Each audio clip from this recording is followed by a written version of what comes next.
Televiewers, welcome to the 29th edition of the interview, an interactive program on the Ambazonian Communication Network. We want to welcome all of our televiewers across Africa, Ambazonians in the diaspora, as well as those back at home. We want to welcome you today. I'm going to be your host, Capo, who is also the spokesman of I'm also the spokesman of the Ambazonian Governing Council. My co-host, Lucas Asul, don't need any introduction. And today we are going to have a big guest, the former Assistant Secretary of State for African Affairs of the United States of America. PS, welcome, sir. Good afternoon, fellow Ambazonians. DDC Capo Daniel, it's a great pleasure to anchor this program and to be a co-host. So, ladies and gentlemen, before we bring in our host, we have a short interview, a short intro video. We want to bring it up to the screen, and then we'll bring him, Mr. Ambassador Tibor Nagy. Ladies and gentlemen, fellow viewers, welcome to the 29th edition of The Interview, your most in-depth program on the Ambazonia Communication Network. Today, we are delighted to present our guest for the evening, Ambassador Tibor Nagi. Ambassador Tibor Peter Nagi was born in Budapest, Hungary, on April 29, 1949. As a child, the young Nagi was forced to flee persecution from his native country as a political refugee, arriving on the shores of the United States in 1957 at the tender age of 8. Making the United States his new home, the young Nagi from Hungary will over the years beat the odds to become one of the most respected diplomats in the United States government. Over his career span, Ambassador Nagi will go on to serve 3 presidents, George W. Bush, Bill Clinton, and President Donald J. Trump. Before retiring from the U.S. Foreign Services, Ambassador Nagi served through several assignments to include U.S. Ambassador to Ethiopia, Guinea, as well as the Deputy Chief of Missions in Nigeria, Cameroon, and Togo. His ambassadorial time in Ethiopia between 1999 and 2002 happened at the height of the Ethiopian-Eritrean War, as well as a time where the United States and its allies had launched a robust anti-terrorism campaign. On May 10, 2018, our guest was nominated to the position of Assistant Secretary of State for African Affairs by President Trump. After testifying before the U.S. Senate Foreign Relations Committee on June 14th of that year, Ambassador Nagi was confirmed by a voice vote of the full Senate on June 28, 2018, and assumed office the next month. In addition to leading the U.S. government's efforts to deal with Africa's myriad systemic challenges, Ambassador Nagi prioritized the increase of trade and investment between the United States and Africa, implementing deal teams within every U.S. embassy to support this effort. In these efforts, the diplomat also focused on urging African governments to create the types of businesses and governments environments which would attract outside investment to create jobs for Africa's emerging youthful population. Before the statesman joined the U.S. State Department, Ambassador Nagi served in the educational community. Between 2003 and 2018, in his role as Vice Provost for International Affairs at Texas Tech University, Ambassador Nagi's efforts in this Texas institution resulted in large increases of international student enrollment, study abroad programs, and international partnerships. He also lectured nationally on Africa, foreign policy, international development, and U.S. diplomacy. In his role as campaign advisor, our guest served as an expert advisor to 2 presidential candidates, Governor Romney and former President Obama. In these roles, Ambassador Nagi advised Romney's campaign in his role as Africa Policy Group co-chair in 2012, and also served in a similar role on presidential candidate Obama's Africa Group in 2008. Over his impactful career, Ambassador Nagi has accumulated quite a few accolades. During his tenure at the U.S. State Department, our guest received several awards to include commendations for helping prevent famine in Ethiopia, supporting the evacuation of Americans from Sierra Leone during combat, supporting efforts to end the Ethiopian-Eritrean War, and managing the U.S. Embassy in Lagos, Nigeria during political and economic crises. He was selected as runner-up for Deputy Chief of Mission of the Year in 1995, and knighted by the President of Guinea in 1999.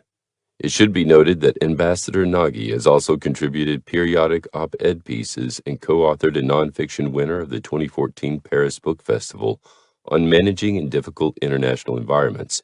Kiss your latte goodbye.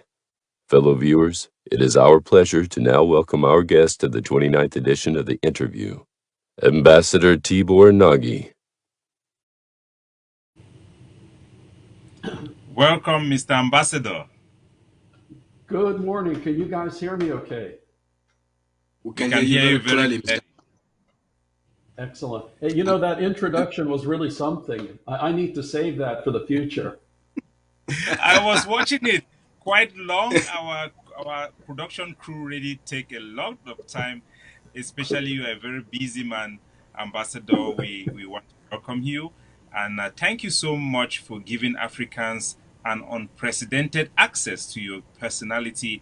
We have never had such a personality from the United States such as you, and we really do appreciate your engagement on Twitter and on many issues that concerns African people. You are most welcome, sir. Thank you very much. Delighted to be with you. Mr. Ambassador, we're very pleased to have you today. You've been one of those advocates. You've been one of those voices that since the beginning of the Ambazonian conflict, you've been one of those people that the Ambazonian people and African people have looked up to you for truth. And on behalf of the Ambazonian people, I want to thank you so much for your love, your compassion, and your caring for our people and to be a voice for the voiceless. Thank you so much for participating on this interview, the program. DDC, go ahead with your question. Yeah, we are going to have a lightning run because you have just 1 hour with us. And please don't mind, we are going to be very fast. We have a lot of things to ask you that will probably take us 2 hours, but we will stick to the 1 hour. So, Mr. Ambassador. If we run over a little bit, that's fine, you know. I know Africa time, and I'm very comfortable with it. Just before we start, do you speak any pidgin words? You've been in Bamenda, my hometown. Yeah, no, I really don't, unfortunately, and yet, you know, more and more pidgin is becoming a common language throughout West Africa, and So you know, even in the you, Seychelles. how for you, how you did? Okay, thanks. Okay. Let's go straight into business, Mr. Ambassador. You have worked in Ethiopia and in the heart of the conflict between Ethiopia and Eritrea. You were in the middle of it all. Unfortunately, in 2020, we saw the government of Ethiopia launch a full-scale war against the Tigray region. And many repressive regimes across the continent Africa saw that as a validation of the military option in resolving structural issues and state issues, especially in Cameroon. A lot of Cameroon commentators from the CPDM regime, they were all over it and say, there you go.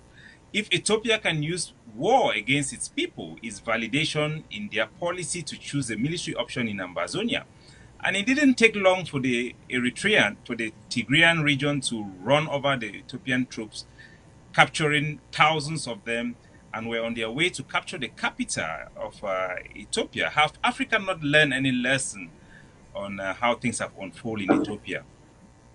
Yeah, you know, the Ethiopian Tigrayan conflict is totally different from what's going on in Cameroon, because, you know, you have to look at the history of it and the history of how the Tigrayan political party, the TPLF, actually controlled the Ethiopian government for a long time until Prime Minister Abiy came in. And unfortunately, what's happening in Ethiopia, it was a political conflict that erupted into a military conflict. With lots of different causes, you know, arguments over who fired the first shot. But the bottom line is that in the northern Ethiopian war, there is more loss of life, more destruction, more injuries than what's going on in Ukraine. And unfortunately, it's another example that the world so focuses when something happens in Europe or the northern hemisphere whereas things happen in Africa and it just doesn't get the same amount of attention, from the international community. So it's a tragedy, and I call it one of the most needless wars in history. Indeed, it's really a needless war. The military option is always not a very good choice. I think the Ethiopian government should have learned a lesson. Going full-scale war with your own people is something that really brought a sad test. And let us go to Somaliland, where you have had a trip to Somaliland, and that have really shown your interest to the people's rights, African people's rights. And we saw that in 1991, when there was a collapse of the Soviet Union, and Ukraine had a referendum for its independence. The first referendum, the people of Ukraine majority voted to remain with the Soviet Union. But the second referendum, they voted massively to support the declaration of Ukrainian independence. And after that, we saw that Poland, Canada, and even George Bush at that time recognizes Ukraine as an independent state. And they were recognized and admitted in the United Nations. But turn and look back in Africa with a state like Somaliland. Somaliland, who had her independence before even Somalia, before joining that region, with the collapse of the state of Somalia, Somaliland have asserted itself and wants to become an independent country. But the West have largely ignored the self-determination of the Somaliland people as compared to what is happening in Ukraine. Why is this discrepancy between how the West treats African states and how they treat European states? Okay, on Somaliland, I think we have to correct the record. It's actually the Africa Union that is ignoring Somaliland's wish to be independent. And on that one, unfortunately, the West is following the lead of the African Union. When you visit Somaliland, it's incredible the progress that they have made on their own without any outside assistance. And they have, in effect, controlled their own territory to a much better degree than their neighbors in Somalia have, up to this point. And Somalia gets billions of dollars of assistance from the international community every year. So Somaliland has an excellent case, but I'll tell you, the truth is what's holding up Somaliland's de jure, because they're de facto independent, but what's holding up their de jure independence is actually the Africa Union. So, if the Africa Union was to change its tune, immediately Somaliland would become a basically universally recognized country by the rest of the world. So, Mr. Ambassador, based on your experience across the globe, with your professional experience as also a political scientist and a lecturer, I want to ask you this: you met Mr. Biya at the beginning of this conflict. You met Mr. Biya. What message did you give Mr. Biya? What warning did you give Mr. Biya about the potential for not resolving the conflict at its earlier stage? Well, the truth is I first met Mr. Biya back in 1990, 1991, 1992, when I was Deputy Chief of Mission at the U.S. Embassy in Yaoundé.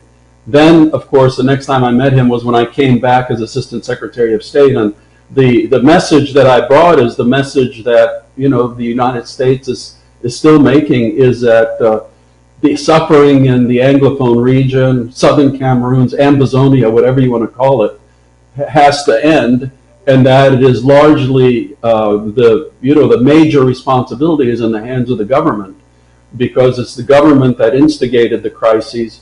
So the government has to be a large part of the solution to the crises. That I believe has been the consistent message of the United States of America since it started. Just a follow-up question: when you met him, you saw him as someone that could be trusted to resolving a conflict, as a long-standing dictator. Did you have that impression? And do you think that he was going to take your advice or your warning or your messages of the United States government? Let's put it this way: only God knows what motivates a human being. We can listen to somebody's words, but the best way to judge human action is by their actions, not by what they say. And I will leave it at that. I think the deeds have spoken for themselves. Mr.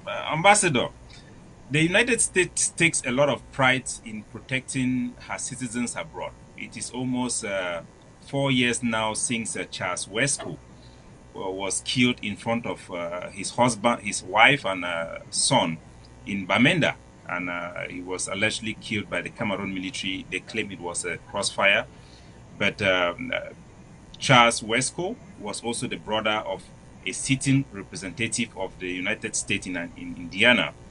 And since then, we had Donald Trump cut off Cameroon from AGOA. We have the current the administration of Joe Biden have given visa restrictions for the Cameroon government. Do you think the American government is doing enough to hold Cameroon government to account? Yeah, here's the thing. When you're the United States of America, you're concerned with what's going on in about 200 countries in the world. And there is so much attention that can be given to any one of those. As I wrote in an article just last month in the U.S. Foreign Service Journal, that unfortunately, you know, I believe in telling the truth and in reality. And the reality is that Africa has always been the lowest geographic regional priority for the United States of America. That is not saying that Africa has not been important. I compare it to a pickup basketball game of Olympic athletes, that you know, somebody gets picked last even though they're an Olympic athlete.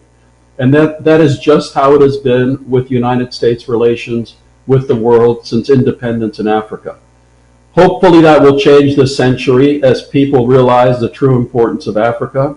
But until now, crises in Africa have not gotten the same amount of attention from the United States government that crises have in other parts of the world. When you have something like Russia attacking Ukraine, then that takes all the oxygen out of the room, basically, because then that gets most of the focus. And these horrible things that are going on in Africa, like what's going on in Ambazonia, like what's going on in Ethiopia, just does not get the amount of attention from the United States that I believe it should.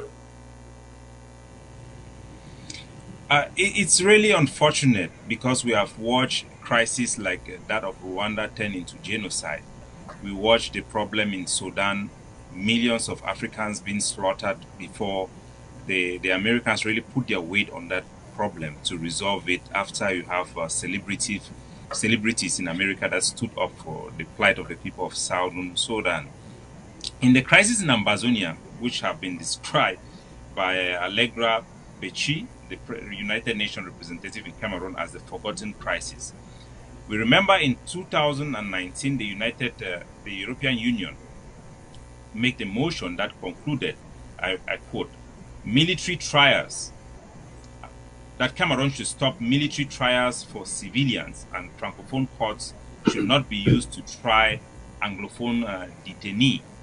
We have had many condemnation of Cameroon actions in Ambazonia, and things have not changed. They have instead gotten worse. Do you think the United States is neglecting her role in Africa simply because black life don't matter or African life don't matter? No, not at all. I think the Cameroon crisis, by its very nature, is so fragmented and so complicated that the United States government has a lot of problems focusing on it. And I'll give you an example. It seems like the fighting in the bush is getting more and more undisciplined. By that I mean, for example, recent reports of splinter groups kidnapping fighters from other groups and changing the nature of it from a liberation struggle to an extortion and kidnapping struggle. So that's what's happening on the ground. It's confusing. Then what's happening amongst the diaspora community and the leadership of the diaspora community. You have a number of different organizations that refer to themselves as interim government. That's just the way it is. Then you have even the entire community is divided because you have some people that are strongly advocating for a stronger federation, other people that are advocating for independence. So when you're a U.S. policymaker and you're trying to decide on what policy to follow, what in the world are you supposed to do? Because you have different groups of Cameroonians coming in and advocating different positions.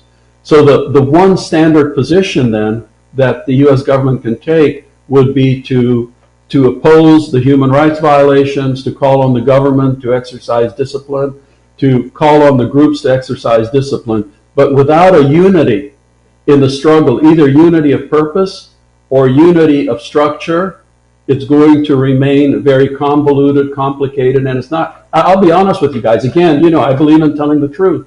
There's not going to be any progress, and we can be having the same conversation in a year, in 5 years, or even 10 years, with the only change that more people have died, more kids have been left out of school and uneducated, to where you have an entire generation of Anglophone Cameroonians who don't know how to read and write. So, my call is that there has to be some discipline, both on the ground and in the community. I want to just follow up with a question, but I want us to watch a short clip from Christian Kadinatumi, the former clergyman of the Catholic Church, on this topic, and then we'll have a follow-up question to that. Can our technical staff bring the video of Kadinatumi, please? There's a problem. In our questionnaire to Anglophones, we try to influence the Anglophone opinion, but we did not succeed. Therefore, it shows how deep the problem is. When we said, what form of government do you think can solve this problem?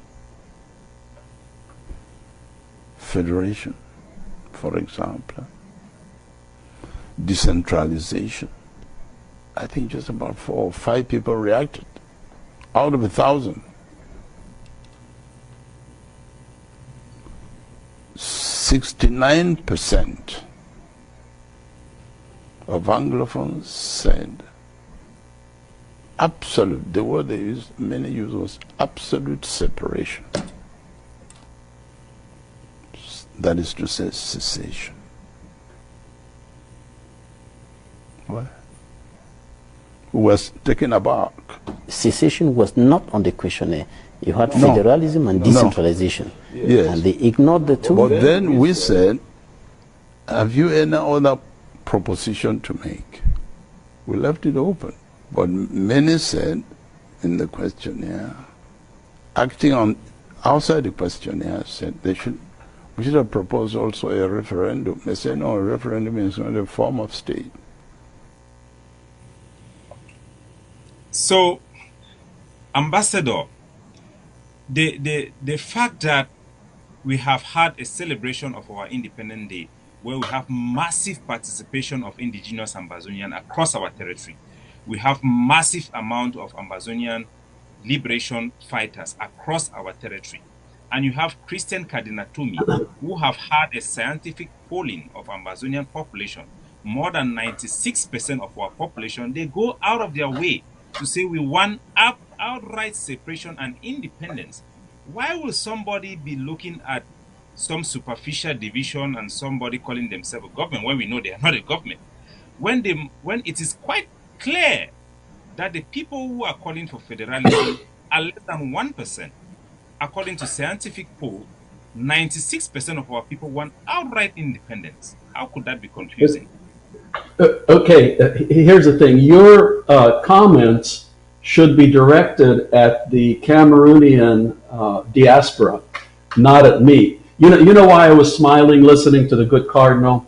Is because this situation reminds me very much of when the plebiscite was taken, given the Anglophone Cameroonians a choice between federation with Cameroon or joining Nigeria.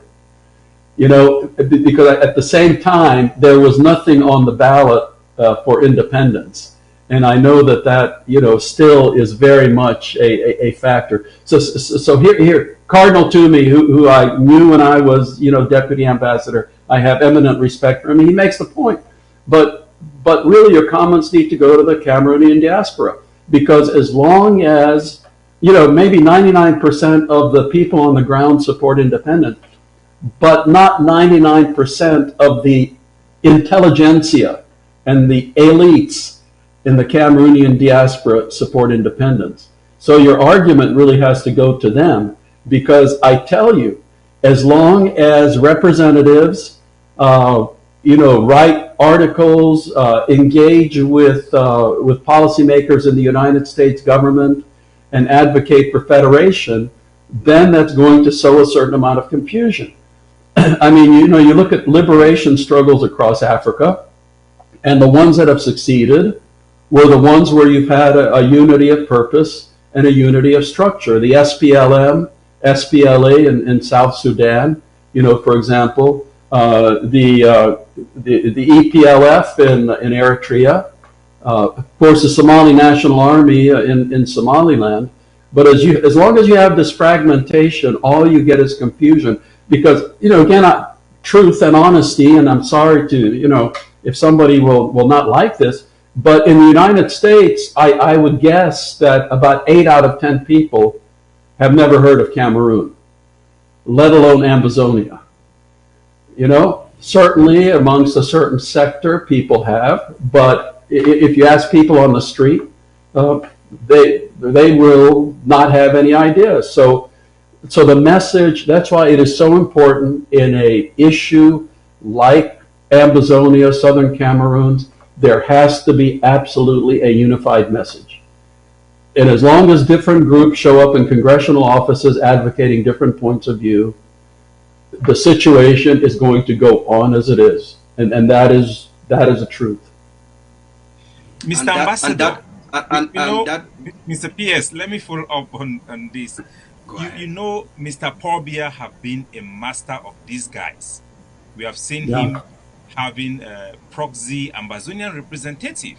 We have seen people who misrepresent themselves as speaking for forces on the ground. But you can clearly look on the demonstration of our soldiers on the ground and the various actors on the ground that pays allegiance, and you can easily pinpoint who is who. I'm very curious, which of the Ambazonian groups that you know of are preaching for federalism?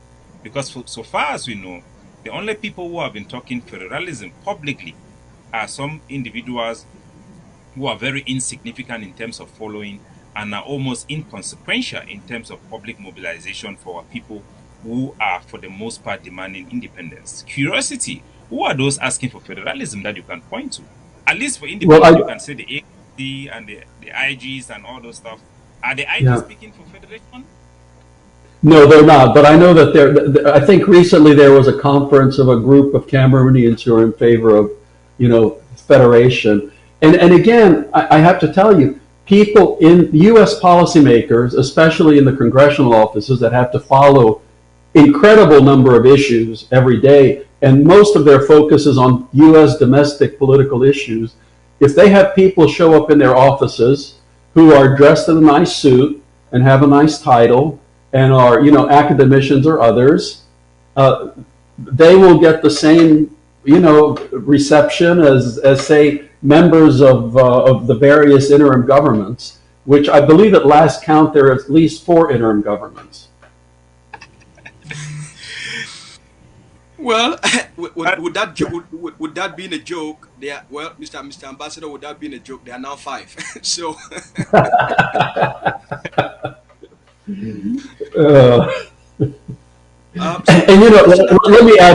Let me add one thing there, because I was really disappointed. October 1 is Ambazonia's National Day. And I was thinking, okay, these interim governments, sure, they disagree on a lot of things, but why not issue a statement with all the interim governments signing on commemorating Ambazonia National Day? That would have been such an easy thing, and it would have been at least something that obviously they could all agree to. But did anyone think of that? Obviously not. We did actually. The Ambazonian Governing Council have been very proactive to reach out to the various other groups. But some of these people, they claim exclusive power. And by that itself, it means that collaborating with other groups makes them not to have exclusive power. So they are trapped in their own cocoon. But we hope that a country like the United States that have good intelligence should be able to decipher these things and provide proper advice to their members of parliament. That is a loophole we hope somebody like you, who have taken a lot of interest in African lives, should be speaking into and doing some lobby for us. We don't have money to hire lobbyists. Yeah, no, you don't, and you know my passion for the people of Ambazonia and for their rights. But that is really needs to be done by the community, and that's why I'm saying, King George was also very clever at trying to form disunity, but when the American Revolution happened, the Americans got past that. And at some point, the community just needs to decide on some structure of unity, as I have said, at least on the outcome. On process, on who's going to be the Minister of Tourism and the Minister of Fisheries and things like that, can be decided later. But at least on the outcome, there needs to be some kind of unity.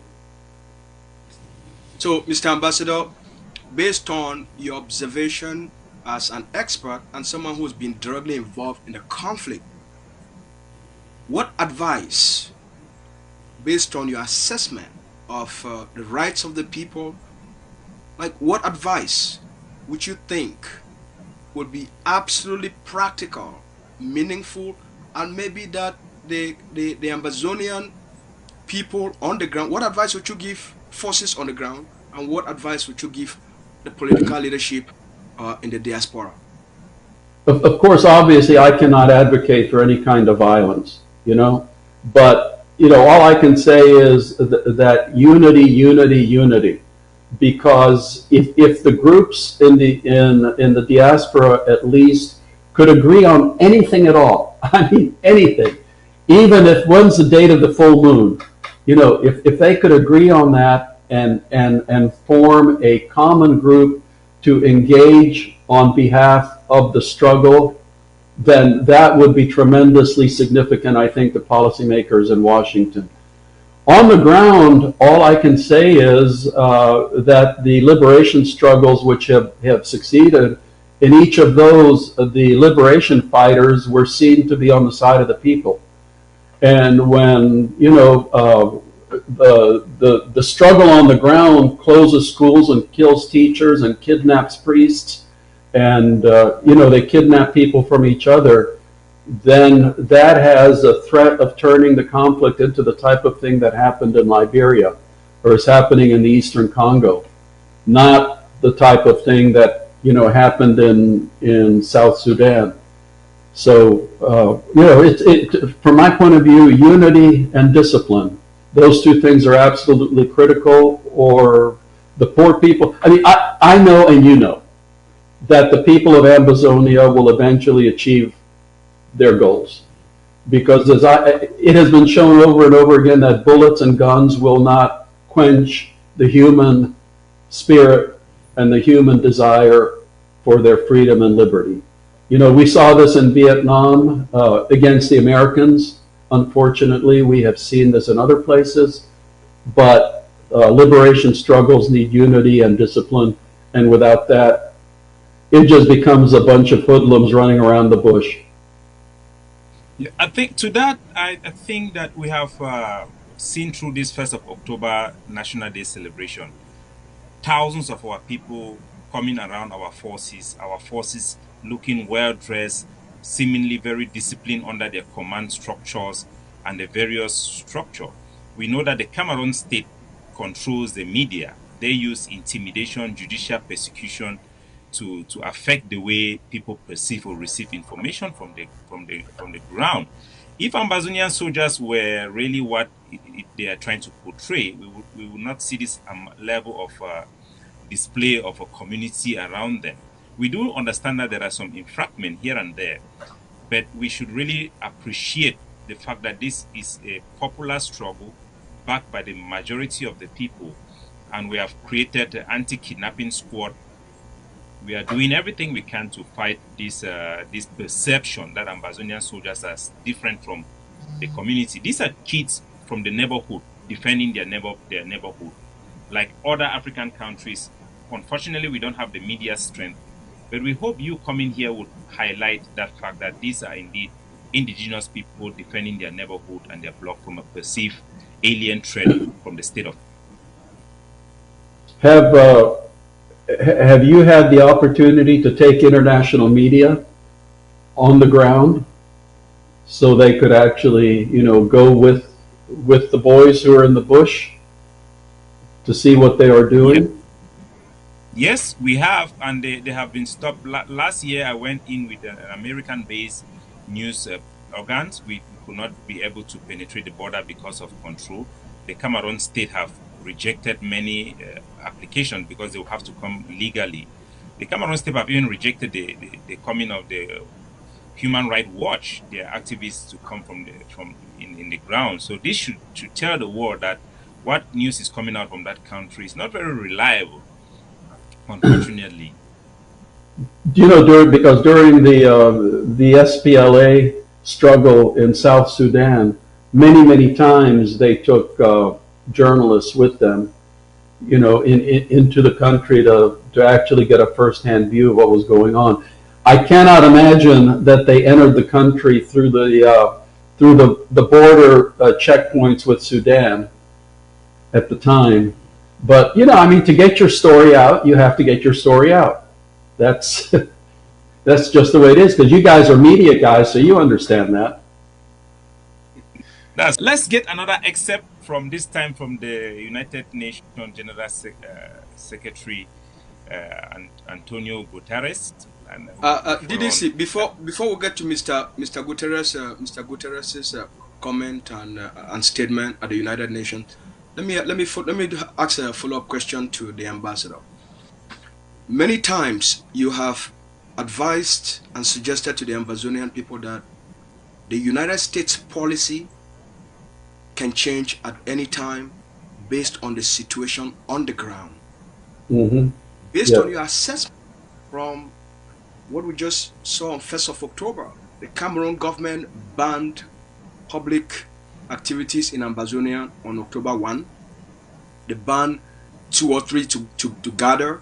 They banned public events. The Ambazonian people, in their millions across the various Ambazonian community, they turn out to celebrate that Independence Day. Even though the Cameroon government has placed a ban, a curfew, for people to even do something like that. Now, when millions of Ambazonians and their forces, they showed up to display who actually has authority over the land, who has control over the land. So with all of this public evidence, as you have said, the US policy will change when the situation on the ground changes. Is that not enough evidence about who actually controls the ground? Evidence from the ground is not what's going to change U.S. policy. It requires engagement in Washington with policymakers. I have seen how well, for example, the Somaliland community does this, and even with their very, very effective engagement, to get recognition for Somaliland is not going to be instantaneous. For Ambazonia, as I said, there is a double difficulty because the Ambazonian community in the United States does not engage U.S. policymakers in a unified way. If there was, for example, one Ambazonia media house in the United States that was the one place that put out press releases, media announcements, put out videos, invited U.S. people to take trips on the ground, that would be one thing. But again, members of Congress get 20-page letters from different members of the community, and you know what you do with a 20-page letter? You throw it in the trash can. Again, I'm sorry to tell you that. it would warm my heart tremendously if the U.S. government changed its policy, but it's not going to happen on its own. I have seen so many really good causes think that that U.S. policy will be supportive of them just because they're a good cause. You look all over the world at very, very sad situations, which on their own are not going to change U.S. policy. You need very capable advocates here in Washington. You need them in London. As I said, you need them in Paris, and yes, you even need them in Beijing.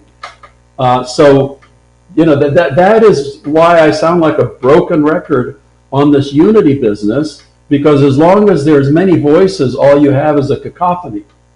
When you have one voice, you get a message. When you have 10 different voices, all you get is noise. We do take that advice very seriously, and we will do our best. But you have just admitted that the people who come, the various Ambazonian factions, are unified in their demand for outright independence for the territory. Wouldn't that be enough? Because those people who are talking about federation, they might be well-dressed, might have lobbies, but they are not a party to the conflict. Yeah, again, as I said before, the Ambazonian issue is not one that is well known in Washington, because there are so many issues that people have to focus on. I looked around Washington. Yes, there are some individual members of Congress who are very interested. God bless them.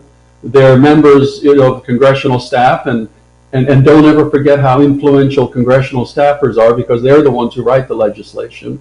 It's not the members of Congress, because most members of Congress have to spend their time soliciting, campaign financing for their next campaign. So, it's the staffers who write the legislation, and they need to be engaged with on a very strategic basis. So, as I said, issues do not sell themselves unless it's a major event. For example, Russia invading Ukraine. But these other conflicts in different parts of the world, they need advocates to change U.S. policy. So, Mr. Ambassador, let me ask you this follow-up question. What shapes policy and action more, especially in cases like Ambazonia or Africa? Is it human rights? Is it interest? It's all of the above, quite frankly speaking. I mean, the Ethiopian conflict is a major conflict, and that really gets people's attention because Ethiopia is a country of 110 million people. It's the anchor country in the Horn of Africa, and what happens in Ethiopia impacts not just the region, but also the Middle East, and fairly speaking, the entire globe, because it is such a major event. So people pay attention. The Ambazonia crises, people die, people suffer. The government was pursuing a policy which was absolutely disadvantageous to the Anglophone population, but it was not a high-level crisis which grabs people's attention. Look what has been going on in Eastern Congo for decades and decades. I believe that more people have died in the Eastern Congo than in the entirety of World War I. And yet no one feels an urgency to fix the conflict.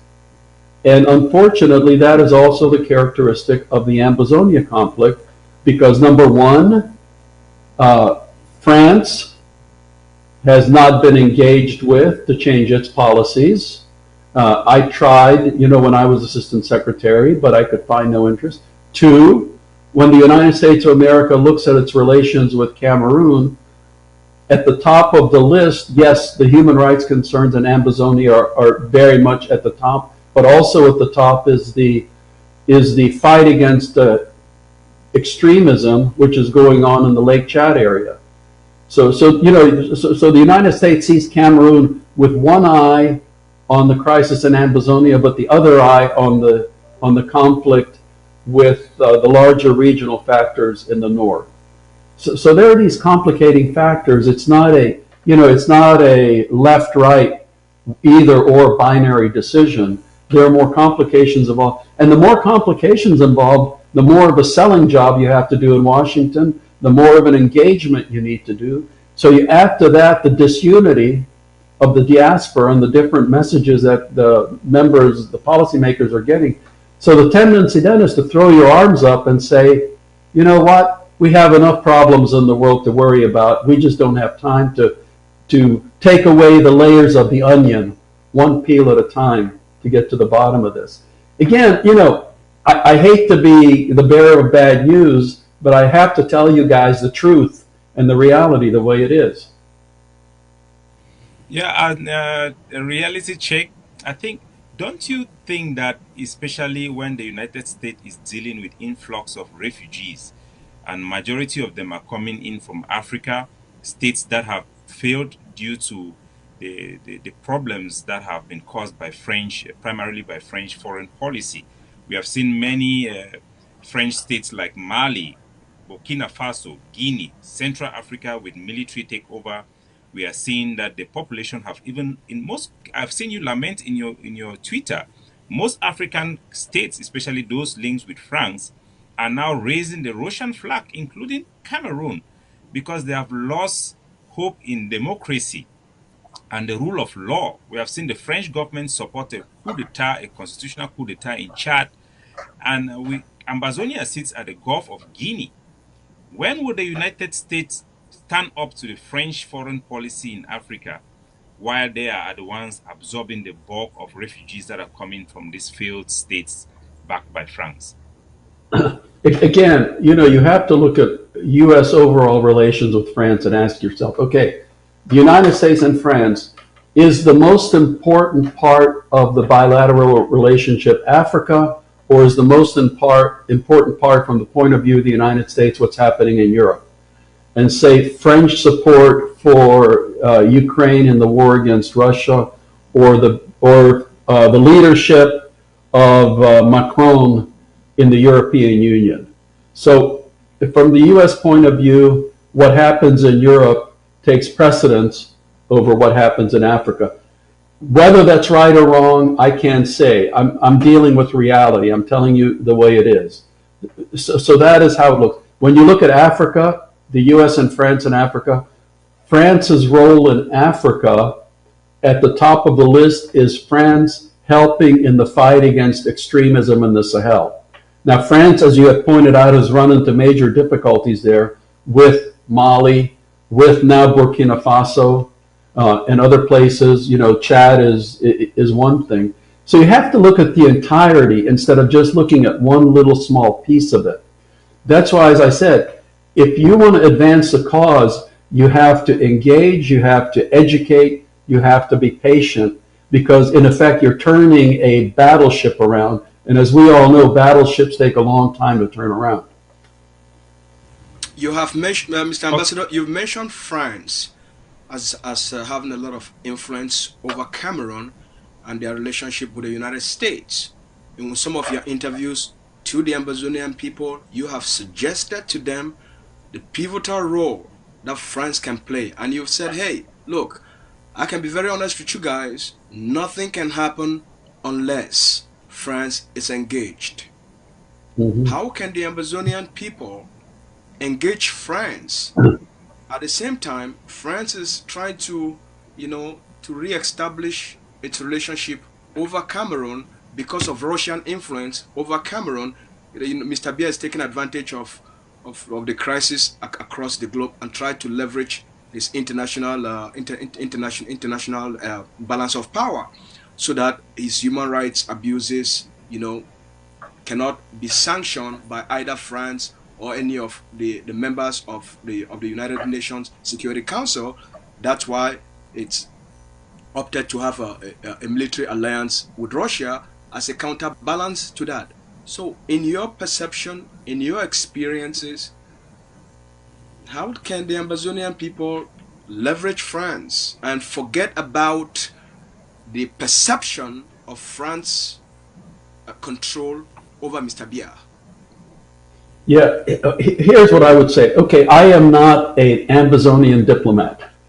Okay, I don't represent Ambazonia as a diplomat. But if I were to push the Ambazonian case in Paris, I would sit down and figure out, the Venn diagrams that overlap each other, and you figure out in the overlap what are the common interests. So, you figure out, okay, what is France's interest in West Africa, and how could Ambazonia help French interests in West Africa? Excuse me. Would it be keeping Ambazonia as a bilingual country? Would it be opening up trade opportunities for France if the country was to become independent? Would it be protecting your coast? Would it be contributing to the fight against extremism? In other words, what would be in France's interest to be at least open or neutral regarding your case, and not to be opposing it outright? You see what I'm saying? Because I know that you have a great deal of sympathy, I think, in England among certain people. You probably have a great deal of sympathy in parts of Nigeria, even though the Nigerian government cannot be supportive because of their own fear of what could happen in Ogoniland, or what used to be called Biafra. So, those are the things that you guys have to take into account. And I'm not saying that you should organize a diplomatic corps right now, but in effect, if your goal is to have an independent country, then you have to consider what is it in the interest of key countries that would make them either be supportive or at least neutral and not in opposition to you.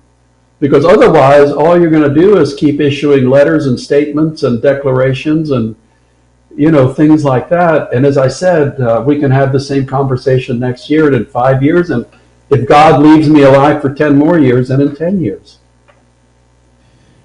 Okay, let's go to that video. I hope our technical staff are ready with the video from Secretary General of the United Nations.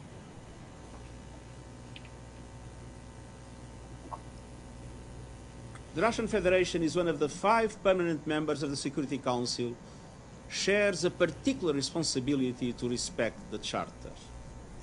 Any decision to proceed with the annexation of Donetsk, Luhansk, Kherson, and Zaporizhia, regions of Ukraine, would have no legal value and deserves to be condemned. It cannot be reconciled with the international legal framework. It stands against everything the international community is meant to stand for. It flouts the purposes and principles of the United Nations. It is a dangerous escalation. It has no place in the modern world. It must not be accepted. The United Nations Secretary General in that speech pointed out the very important role the United Nations framework provides for war stability. And he talks about the legal grounds for state engagement in terms of territoriality. If these principles are so important that the world is willing to have a showdown with the Russians, and the world will not consider Ukraine, Crimea as part of Russia, given the fact that the Cameroon state have had zero legal grounds for its unity, its claim over Ambazonian territory goes against every legal framework, both in the United Nations and the African Union, that prescribe that for a state to unite with another state, they must have a union treaty, a formal union of concern, one state granting consent before you could extend your border. Why would the United States consider Crimea an annexed territory and is not vocal to consider Cameroon present in Ambazonia an annexation? Do you want the diplomatic answer or the real answer? I want the real answer. Okay, the real answer is that train left the station in 1961 or whenever. No one is going to go back to that. The Crimea situation happened, in the last few years. So, that is very much on the agenda of the world right now. Again, the Ambazonia situation in some respects is like Somaliland, because Somaliland, as you said in your intro, it was an independent state before southern Somalia became an independent state. But the big difference is Somaliland actually exercises full governmental control over its territory. It's a lot easier to make your case when you are running a de facto state, whereas in Ambazonia, like it or not, it's the government of Cameroon which exercises sovereignty, more or less. I mean, we all know the struggle that's going on the ground. So, unfortunately, those legal arguments can come into play later. Again, when you have a unified stand, when you're engaging with the international community from a unified point of view. But right now, you're basically, as I would say, shooting blanks out of a gun, because, the international community is just not going to take any action based on those arguments, no matter how justified. You can have a lot of academicians, who respect those. They will write wonderful academic papers, maybe even doctoral dissertations, but they will end up on the shelf.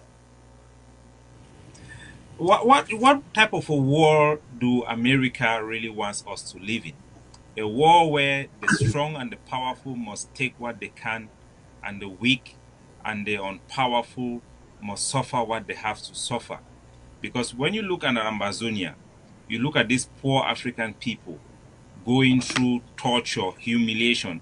Just today, the Cameroon military have moved into a Catholic school in Bui and closed it down because they are operating under Ambazonian guidelines, and nobody talks about it. These people have suffered injustice for the past 60 years, and they are so determined. Are you going to watch us suffer like the Southern Sudanese and being slaughtered by the butcher of Yaoundé until you come and realize that our people have the same sense of entitlement to our sovereignty like everybody does? Yeah, you're talking about the kind of world that the Russians and the Chinese want, with the big powers basically ruling the world. The United States, I can tell you from my own experience coming to America as a little refugee child, it wants something totally different. But you cannot force that by yourself. You need to have the majority of the world with you. Look at the vote recently on Russia's invasion of Ukraine, and how many brotherly states in Africa abstained on that. The representative from Kenya, the day after the invasion, made such a wonderful, impassioned speech on the floor of the Security Council, because it was obviously coming from his heart, not from the instructions from Nairobi. Later, the policies changed. So again, you and I and the victims in Ambazonia may very well pray for one type of world. Unfortunately, if you look at human history, that world has never existed, only in our souls and in our minds. And, God willing, such a world would come into being at some point. And if we could all, fight for that, maybe it will happen. But right now, that's why I keep saying I apologize for having to say what I say, but we have to deal with the kind of world we have. And if we want to move forward, that's how we have to engage and treat it as it is, not how we want it to be. Because frankly, as much as I like you guys, I don't want to have this discussion in another year. I certainly don't want it in 5 years. And God forbid we have it in 10 years. And thank God you are here to speak out, because we have never had any outspoken United States official or former official like yourself, and we really appreciate that.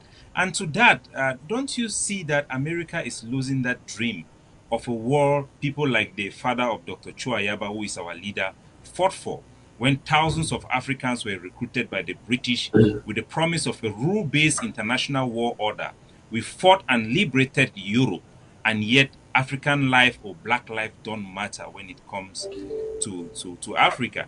You just like you said, many African states are now voting and siding with the dictatorship and oligarchy in Russia simply because the French government primarily have made Africans to detest even the democracy we all want. Because when you look at France, every time we have elections, the election is overturned. They just say, "Oh, for the sake of maintaining law and order, let's just let East Africa." When are we going to see America really stand up to this French policy? And when are we going to see somebody like Tibor Nagy, who have eaten African food, work our land, take on that role as a lobby for humanity's sake? For humanity's sake. And danced African dances. Don't forget that. You know, yeah, here's the good news. The dictators will be gone from the earth because God has a way of changing human populations. And the young people are coming up. And, you know, you and I both know young people in Africa. They want exactly the same things that young people do everywhere else. And that combined with the world finally recognizing the treasures that Africa has. I mean, let's be honest, Africa is the richest continent, especially when we talk about the raw materials that are needed for the technology of the 21st century. You know, the whole world's going to have what we call an electric technology based on things like rare earths and cobalt and, you know, aluminum. And that is, you're talking about Africa. So, you know, the world will realize that. The young people of Africa say enough is enough is enough. And, you know, I just pray that I can live long enough to start experiencing that, because I'm an eternal Afro-optimist. You know, Biya will be gone, Museveni will be gone, you know, Kiir and others will be gone, and finally the young people of Africa will come forward. And I have no doubt that the 21st century will end up as Africa century. And Mr. Ambassador, you made a comment. You've also previously made a lot of comments citing the creation and the multiplication of the so-called interim government as the key factor in projecting a negative perception of the Ambazonian struggle to the international community. Being who you are, someone who loves truth, and I'm sure the Ambazonian people will appreciate you reiterating this concern. Let me add one thing there. I wouldn't say negative. I would say confusing, because again, I have to say, I'm sure that each and every one of those interim governments, the motivation that is coming from them is very positive, that they probably all want the same thing. That is my point of frustration with them. It's not, in no way am I saying that any of them are a negative person. You know, only God knows the human heart, and I just have to assume that they're coming from wanting the best for Ambazonia. But at this very critical stage, disunity is a sign of confusion to the international community, and that's what has to be addressed. And what's your advice to the multiplication, because they keep increasing their numbers? What would be your advice to these groups? My advice is, and I have spoken to several organizations in the United States, but maybe it would require somebody somewhere else to at least get representatives of them together and to start out by agreeing to something simple, like how many days are there in January? You know, I know I'm being facetious, but that's why I was so frustrated with this declaration on October 1st that they couldn't even get together to agree on that. Something so that they could start building some sense of common purpose, because you know and I know that they all want the same thing. Again, I cannot take a position on independence, federalism, things like I cannot take that position, because that's up to your people. All I can take a position on is an end to the violence, the rights, the human rights, the dignified humanity rights of the people of Southern Cameroon's Ambazonia, So it is up to the people and their representatives to decide how to do that. So, maybe God can open these human hearts. If anybody can do it, God can do it, and get them to be willing to end up in the same room and to start, agreeing on some of these things so that they can engage together with the international community. Because that's what the Ambazonian people deserve. They don't deserve disunity. They don't deserve to be shaken down at roadblocks. They need to have their human dignity and their human rights like people everywhere in the world. Mr. Ambassador, Mr. just a follow-up Tibor, question to this. I know that we want to stick to time with just a few minutes above what we have accepted. What's happening in Russia in order to the balance of power to minimize the loss of human lives and the loss of the Ukrainian state? The international community led by your government, the United States, it's decided to pump in billions of dollars of military support to the Ukrainian people in order to defend their territory, their human rights. Why can it not be the same? Okay, look at the situation. Ukraine is a functional state. It has a unified, capital letters, government. The people are unified in resisting Russia. The Ukrainian community in the United States and around the world is unified in their message. Do you see a consistency in my answer there? Yeah, there's some level of consistency, yes. Yeah, unified. Mr. Ambassador, we will be rounding up, and God bless your heart. But I just, personally, we have suffered under manipulation of the Cameroon state. Like I said, Paul Biya is a master of disguise. He is the best of the dictators who have appeared on this stage. The oldest head of state who is currently living. Myself, as a person, there are several Facebook pages created by the Cameroon government to do propaganda on my behalf. And they have more people listening to those fake Facebook pages than myself. And we do know that they do engage in anti-Ambazonian letters to misrepresent Ambazonian organization to American senators and representatives of their various constituencies, because they know that they will never have the chance to really study or even read memos written about Ambazonia. And I just pray God touch your heart. You are a very nice man, to someday try to play the role we have seen American celebrities played in the life of the people of Southern Sudan. Because one thing I can assure you, the Ambazonian people's sense of dignity and their pride in their state, their flag will never go down. Unless Cameroon is going to wipe us out of the map, and America and the rest of the world will sit around and watch what happened in Rwanda happen again, even after they promised the African people that there is going to be preventive diplomacy. They have made all type of promise to us through the United Nations, and it will take so little effort to resolve this crisis. Cameroon can be sliced through like a cheesecake if the President of the United States wants to do so. And France can easily adjust their foreign policy. But it will require us to have people that we cannot afford to lobby for us. And I hope you find a place in your heart to help the American officials that you have access to understand the nature of the beast we are dealing with here. Thank you very much, Mr. Ambassador. Thank you very much. And as I have said, American policy can change very, very quickly. And administrations come, administrations go. So I am very optimistic in the future. And as I've said, liberty cannot be quenched from the human heart by any means outside of it. God bless you guys. God bless Ambazonia. One last question, sir. I know that you've said God bless you. I just wanted to find out what drives you to be engaging in what you're engaging to. What drives you? What is you have so much love for the Ambazonian people? What is your driving force as an immigrant?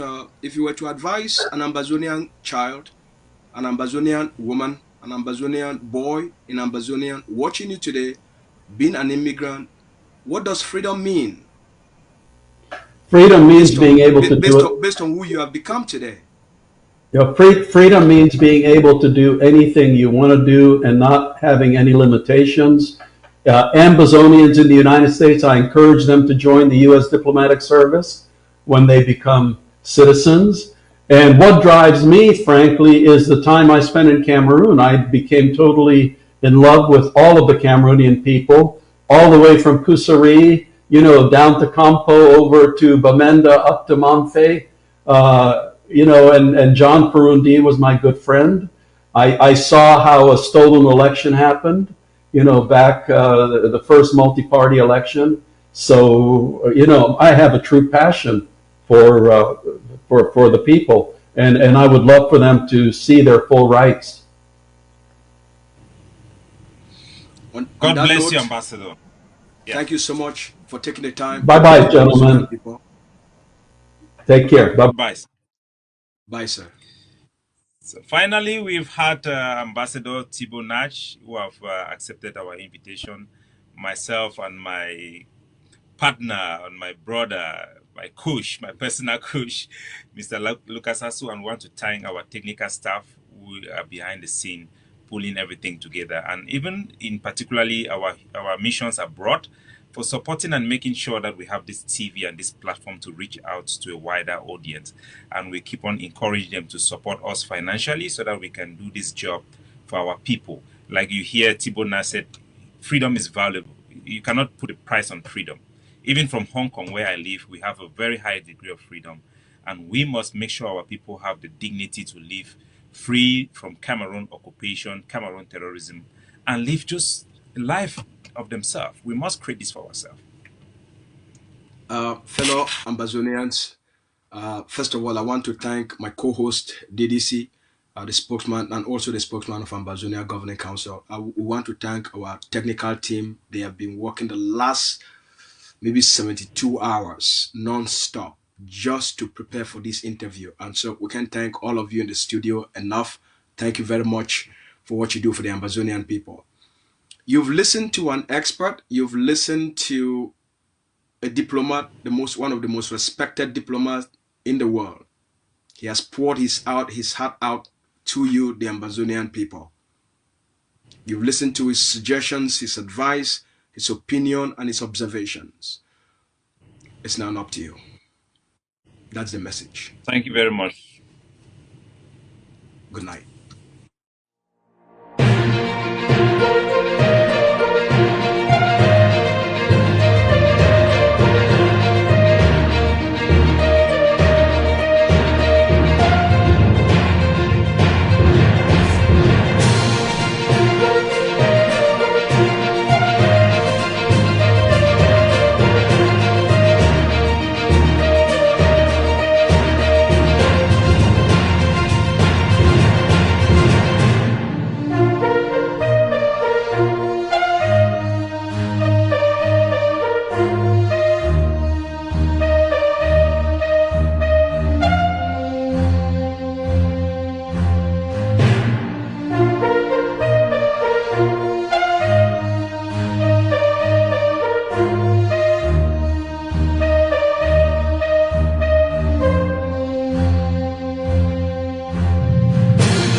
tuned on ACN TV.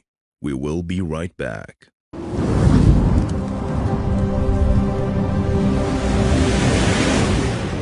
Stay tuned on ACN TV.